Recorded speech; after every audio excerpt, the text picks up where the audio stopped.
شروع اللہ کا نام لے کر جو بڑا مہربان نہایت رحم والا ہے۔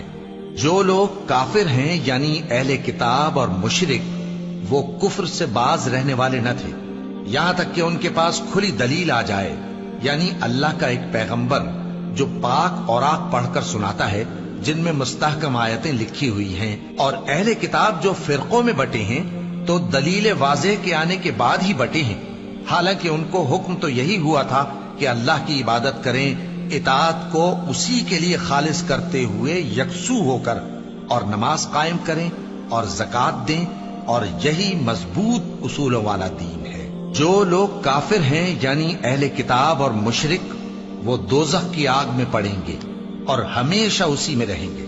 یہ لوگ سب مخلوق سے زیادہ برے ہیں۔ بے شک جو لوگ ایمان لائے اور نیک عمل کرتے رہے وہ تمام خلقت سے بہتر ہیں۔ ان کا صلہ ان کے پروردگار کے ہاں ہمیشہ رہنے کے باغ ہیں جن کے نیچے نہریں بہ رہی ہیں، ہمیشہ ہمیشہ ان میں رہیں گے۔ اللہ ان سے خوش اور وہ اس سے خوش۔